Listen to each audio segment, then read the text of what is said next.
Ya, terima kasih Anda masih bergabung bersama kami. Kita sudah sampai di segmen terakhir, masih berbincang bersama Pak Manoj Pujabi, Direktur Utama PT MD Pictures Tbk.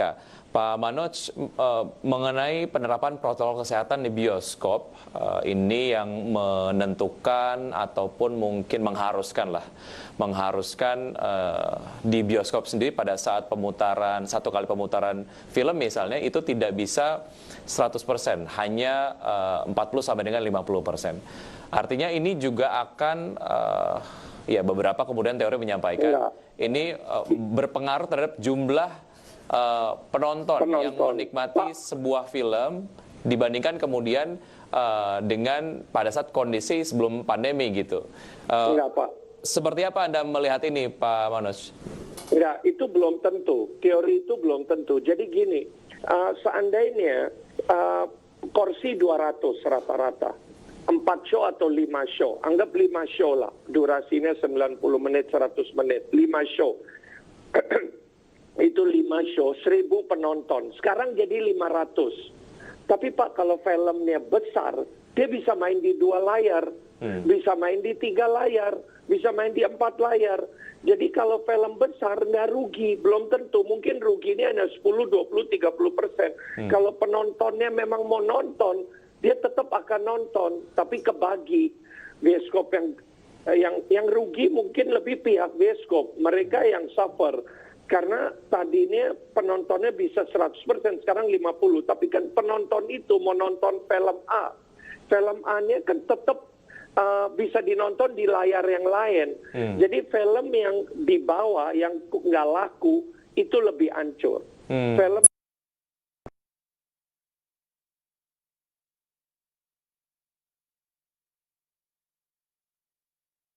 cerita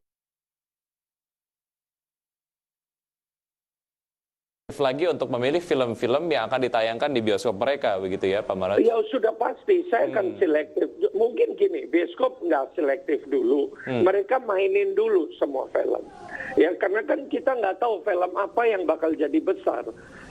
Tapi kalau tahu ini brand besar, mereka akan lebih besar rilisnya, lebih banyak di bioskop. Contohnya 21 ada 214 lokasi. Kalau itu film besar, dia mainin di semua lokasi. Gitu. Kalau filmnya kecil dia mainin di 70 lokasi. Kalau laku dia nambah lebih banyak lagi. Baik. Jadi saya kira film besar dia akan dapat priority karena pihak exhibitor dia butuh film yang killer content. Baik. Ya, Pak Manoj, mekanisme sponsorship ini juga menjadi salah satu source dari production house ataupun content creator untuk bisa mendapatkan revenue gitu ya. Itu jika kita bicara mengenai penayangan film melalui bioskop. Tapi bisakah mekanisme yang sama ditempuh pada saat sebuah film ditayangkan di layanan video on demand? Mekanisme sponsorship dan lain sebagainya untuk kemudian menyusul perolehan dari production house untuk bisa mendapatkan income sama lah ya, ataupun mungkin menyamai ketika film tersebut ditayangkan di bioskop. Seperti apa? Kalau untuk MD dari sponsorship sangat kecil, 1-2%. Jadi mau hilang pun nggak pengaruh.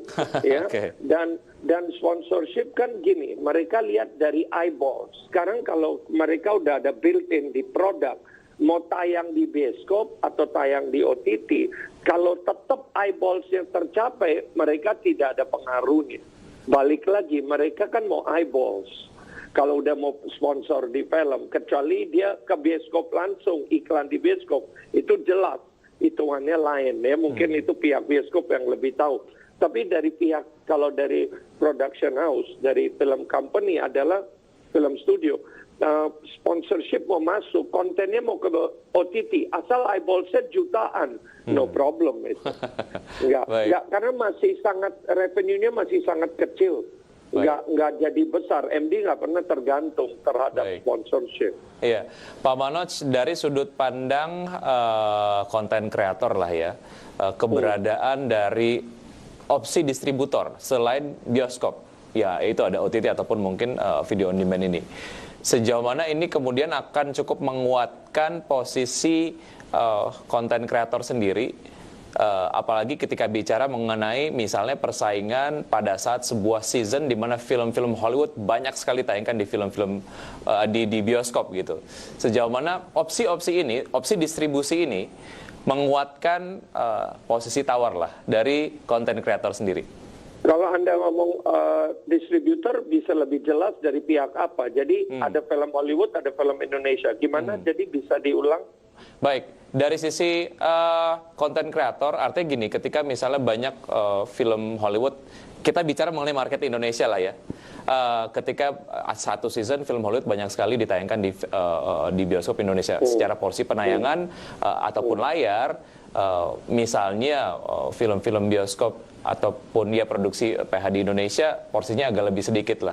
Tapi dengan keberadaan dari opsi distribusi video on demand ini, sejauh mana kondisi tadi tidak terlalu mengkhawatirkan konten kreator, karena secara distribusi ya nggak terlalu tergantung sama bioskop, ada channel distribusi lain lah gitu. Seperti apa? Enggak. Kalau saya lihat gini, kita tergantung sama bioskop, penting sekali. Karena kalau saya ada film besar, KKN di Desa Penari contohnya lagi, itu main di bioskop. Itu kan saya perlu revenue semaksimal mungkin dari pihak bioskop. Mudah-mudahan kayak saya lihat sih pihak bioskop harusnya mendukung film nasional, film Hollywood. Kalau memang sama, ya belalah film nasional. Itu kan produk kami. Ya, saya lihat itu ada ya. Dan contohnya film Hollywood kayak Star Wars di Indonesia nggak terlalu laku, biasa-biasa aja. Di dunia lebih besar, tapi Conjuring di Indonesia lebih besar. Jadi marketnya kan beda. Balik lagi, kalau konten kita kuat, ya kita harap dari bioskop. OTT support, OTT bisa lebih kuantitas. Itu bedanya. Kalau bioskop saya kan nggak mungkin bisa rilis 50 film. Tapi di OTT saya bisa buat 50 film, bisa buat 70 film.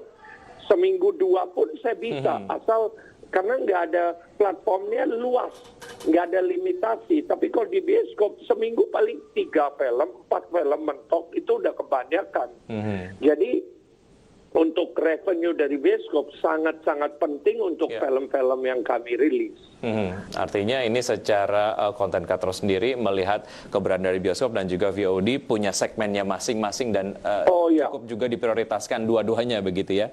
Baik, betul. Pak Manus, terima kasih sudah bergabung bersama kami dan sudah berbagi point of view-nya ataupun mungkin berbagai macam analisanya mengenai dunia film di Indonesia. Ini kemudian sangat membuka wawasan ataupun cakrawala saya lah ya mengenai industri film di Indonesia. Terima kasih sudah bergabung. Yang kami harapkan semoga ini bisa menjadi sebuah momentum pembukaan bioskop menjadi bangkitnya kembali film di Indonesia. Terima kasih. Betul. Sehat selalu Pak Manoj. Sukses selalu. Sampai jumpa. Dan pemirsa, demikian perbincangan kami bersama beberapa narasumber dalam program Market Review. Semoga perbincangan kami dapat memberikan inspirasi untuk Anda. Saya Wiki Adrian undur diri. Terima kasih. Sampai jumpa.